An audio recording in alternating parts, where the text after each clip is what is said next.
नमस्ते, के छ मेरो भ्युअर्स, सब्सक्राइबर्स एन्ड जनता पार्टीहरू, के छ हाल खबर?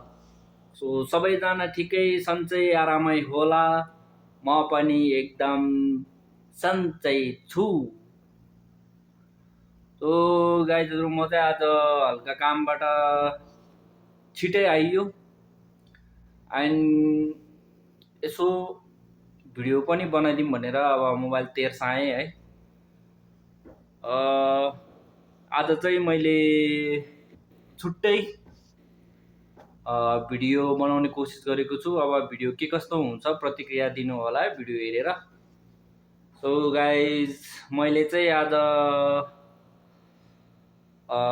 अस्ति नै जुन मलाई हाम्रो घरबाट मेरो फ्यामिलीबाट जुन कोसेली आएको थियो, त्यो कोसेलीको चाहिँ यसो हल्का बनाएर मुकब्याङ गर्ने कोसिस गरेको छु हैन। हेरौँ के कस्तो हुन्छ। भिडियो हेरेर अब के कस्तो कमी कमजोरी हुन्छ त्यसलाई चाहिँ यस्तो भएन त्यस्तो भएन भनेर कमेन्ट मार्फत चाहिँ भनिदिनु होला। सो भर्खरै आएको छु म चाहिँ ड्युटीबाट। पहिला चाहिँ यसो फ्रेस हुनु पर्यो। फ्रेस भएपछि चाहिँ म हजुरहरूलाई फेरि पनि भेट्ने छु। So stay tune. So guys, म चाहिँ फ्रेस भइसकेँ है। अब म सामानहरू रेडी गर्छु है त। ओके। सो यो चाहिँ प्याज र आलु। यता छ हाम्रो गुन्द्रुक चाहिँ दिदीले पठाउनु भएको है। यता चाहिँ छ सुकुटी, यहाँ चाहिँ छन् सुकुटी। सो अब यिनीहरूलाई चाहिँ म टकटुक्कमा रेडी गर्छु है त। सो रेडी गरेर काटकुट गरेर चाहिँ म हजुरहरूलाई देखाउने छु। सो गाइस, टमाटर र प्याज मैले यता काटिसकेँ। यता चाहिँ हाम्रो आलु छ भने यता सुकुटी चाहिँ तातो पानीमा भिजाएर राखेको छु। एन्ड यता चाहिँ गुन्द्रुकलाई पनि तातो पानीमा भिजाएर राखेको छु। र यहाँ चाहिँ अब धनियाँलाई ठिक्क पारेँ। अब चाहिँ हामी यो आलुलाई चाहिँ भुट्छौँ है त, पहिला प्याज भुटेर। सो गाइज, मैले चाहिँ कराई बसालेर पनि प्याजहरू भुटिसकेँ है, जिराहरू हालिसकेँ। अब चाहिँ टमाटर एन्ड टमाटरलाई पनि हालेर चाहिँ मैले बिस्तारै भुट्दैछु। यसमा मैले बेसार, मसला, धुलो खुर्सानी अनि नुन चाहिँ मैले एड गरेको छु। यो चाहिँ हामी गुन्द्रुक र आलुको लागि। मैले चाहिँ अब मेरो चाहिँ जहिले पनि तरकारी चाहिँ यस्तै स्टाइलमा हुन्छ है। मेरो चाहिँ अब कति फरकै हुँदैन। म चाहिँ यसरी नै बनाएर खान्छु, हल्का ग्रेभी पाराले, धेरै झोल पनि हाल्दैन। सो मैले चाहिँ अब यसरी चाहिँ यसलाई मिक्स गर्दैछु है। यसलाई मिक्स गरेपछि चाहिँ अब एकछिन ढाकेर चाहिँ हामी यसमा आलु एड गर्छौँ। सो गाइज, मैले चाहिँ आलु पनि एड गरिसकेँ है। अब आलुलाई पनि अब यसरी भुटेर चाहिँ एकछिन ढाकेर हल्का झोल हालेर चाहिँ आलु हल्का पाक्न लागेपछि चाहिँ गुन्द्रुक हाल्नेछौँ। सो फेरि एकछिनको लागि आलुलाई ढाक्नुपर्छ।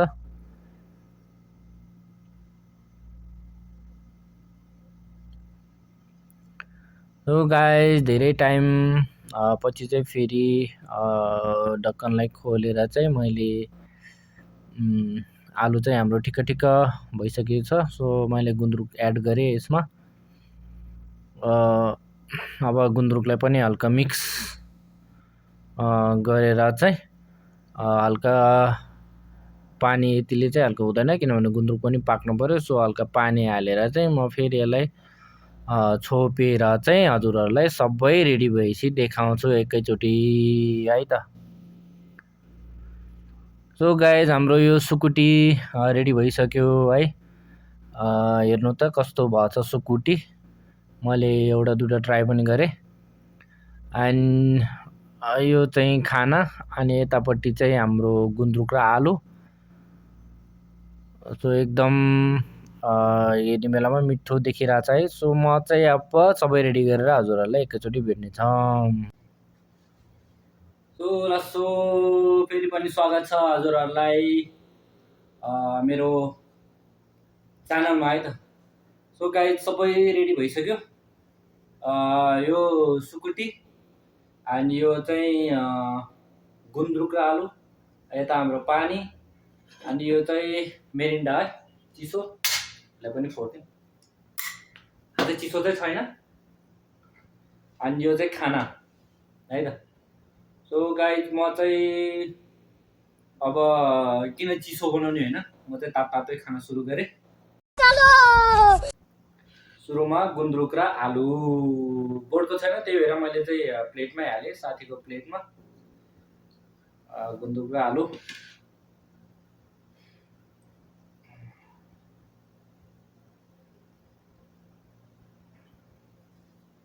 मैले चाहिँ रेडी गरेँ है त। First bite.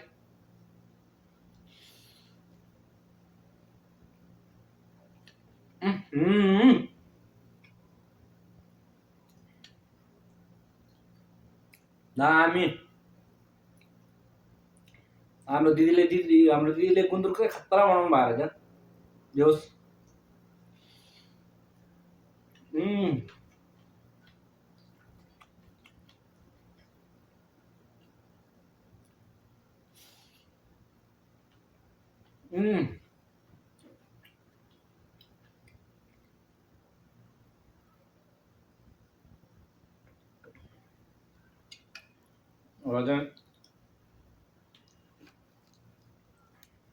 सुकुटी पनि खाइदिउँ।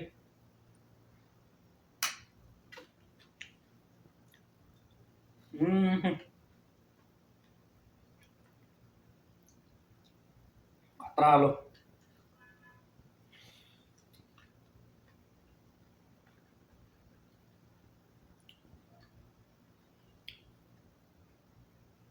एकदम खतरा।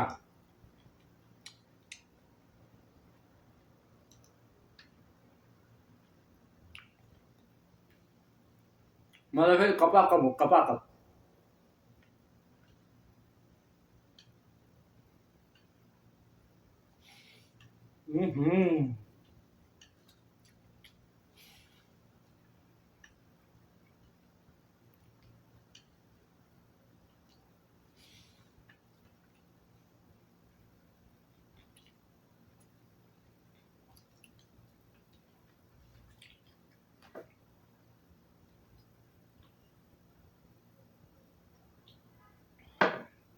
मलाई चाहिँ पानी एकदम चाहिन्छ है फेरि। हल्का पिरो पिरो पनि भइछ।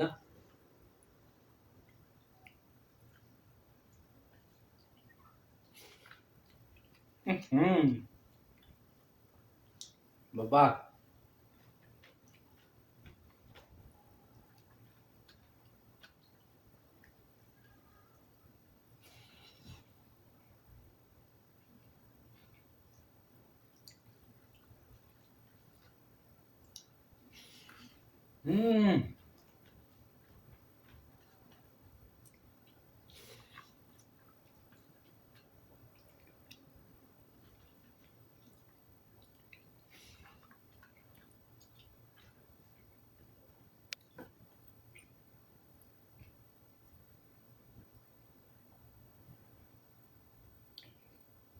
यो अहिले फेरि भातै खान मन लाग्दैन कि। मलाई चाहिँ धेरै झोलिलो भन्दा चाहिँ यस्तै ग्रेभीसँग चाहिँ दामी लाग्छ कि खाना। ग्रेभी चाहिँ छैन, पुक्का पुक्का हल्का नुनको चानी लाग्यो हुन्छ भनौँ। खासै ग्रेभी झोलिलो चाहिँदैन।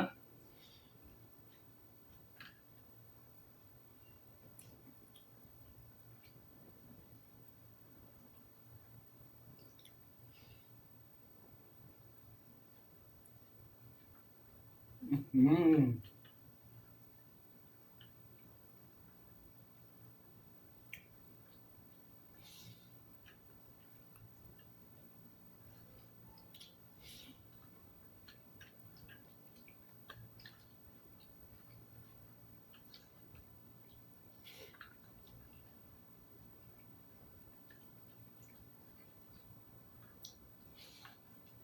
Mm.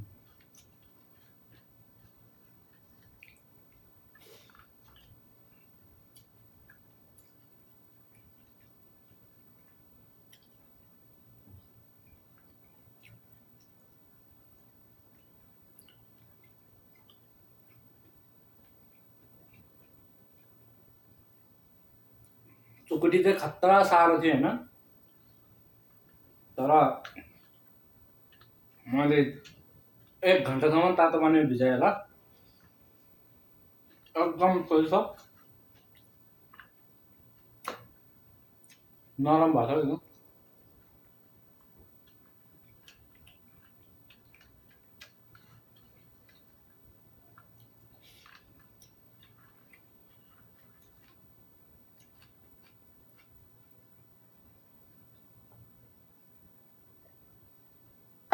आह, गुन्द्रुक र आलु दामी भएको रहेछ बरु।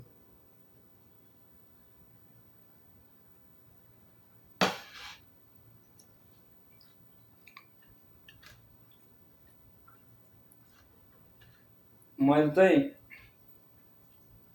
जबरजस्ती खाँदैछु है, म त पुगिसकेँ क्या। म भात पनि धेरै खाँदैन, तर भिडियोको लागि जबरजस्ती ठुल्ठुलो खान थाल्यो भने चाहिँ चाँडै पनि सकिन्छ, थोरै खाएको जस्तो पनि लाग्छ।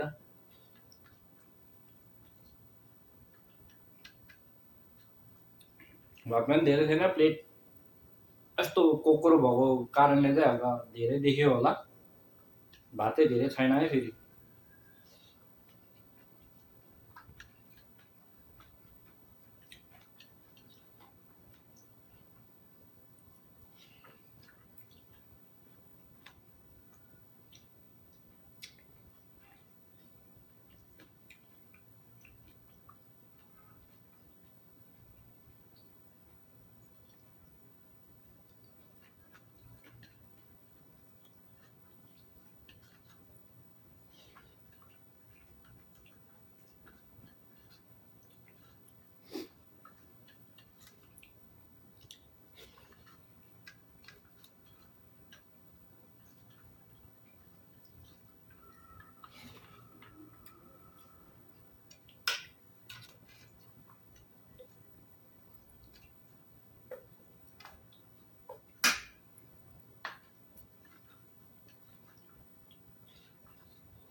खाने बेला धेरै बोल्नु हुँदैन क्या है।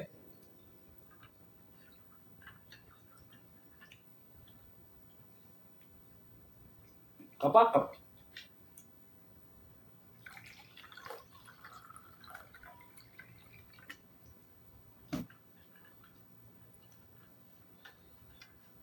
ठाउँ नभएर त मैले मुनि राखेको थिएँ।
हल्का पनि पिर्यो, हल्का पिरो भयो क्या, हल्का पिरो भएछ तर मिठो चाहिँ मिठो छ है, स्पाइसी चाहिँ भएछ। त्यही भएर मैले चाहिँ उता घरबाट आएको त्यो अचार, सानो सानो सिद्राको अचार चाहिँ मैले खाइनँ, किनभने अब त्यसमा अब अकबरे डल्ले खुर्सानी हालेर चाहिँ त्यो बनाएको हुँदो रहेछ होइन। सो धेरै नै पिरो हुँदो रहेछ त्यो। सो स्पाइसीसँग झन् स्पाइसी खायो भने झन् खतरै हुँदैन। त्यही भएर चाहिँ मैले खाना चाहिँ चाहिनँ त्यो चाहिँ भ्याउनु पऱ्यो। गुन्द्रुक चाहिँ साह्रै मिठो एकदम दामी भएर थियो।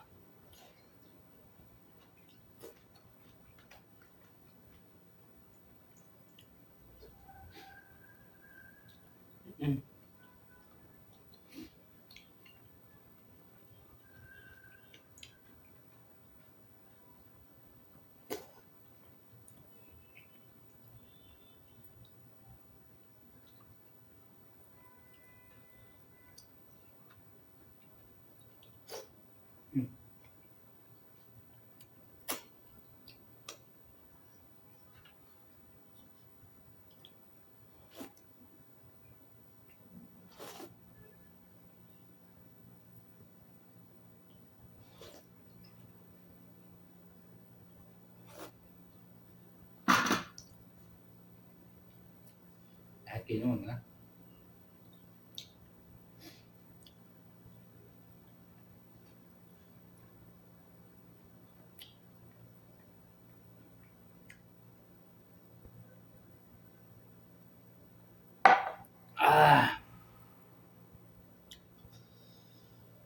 खाइयो टन्न आगाइयो। सो गाइज म चाहिँ अब यो सामानहरू हल्का थन्काउनु पऱ्यो है। यो चाहिँ खान सकिएन। अब यहाँ अरू साथीहरू त खाँदैन के अरे, मैले नै हो खाने। अहिले चाहिँ फ्रिजभित्र थन्काउनु पऱ्यो। एन्ड यहाँ सो यति नै आजको चाहिँ खाइयो। तपाईँहरूलाई नि खाम लाग्यो होला। कुनै दिन मौका मिले यसो सँगै खामला, भेटघाट गरौँला होइन, भेटघाट भएर। सो साह्रै नै स्पाइसी भयो, मलाई त्यसै गाह्रो भइरहेको हिजोबाट। त्यो पनि ठिकै छ, केही छैन। सो या अब खाएर चाहिँ भ्याइयो। सो म चाहिँ अब सामानहरू चाहिँ थन्काउनु पऱ्यो है त। सो मैले चाहिँ खाएर पनि भ्याइसक्यो, सबै सामानहरू अब थन्काइसकेँ। सो त्यसरी नै हेरेर साथ सपोर्ट गर्नुहोस्, माया गर्नुहोस्। अहिलेसम्म भिडियो हेरिदिनु भएकोमा धेरैभन्दा धेरै धन्यवाद। सब्सक्राइब गर्नुहोला, लाइक कमेन्ट गर्नुहोला, सेयर गर्नुहोला। सो अब बिस्तारै अब टाइम मिल्ने बेलामा म यस्तै भिडियोहरू चाहिँ म ल्याउने नै छु है हजुरहरूमाझ। सो आजको भिडियोलाई चाहिँ म यहीँ इन गर्न चाहेँ। स्वस्थ रहनुहोस्, तन्दुरुस्त रहनुहोस्। जय नेपाल, जय गोर्खा।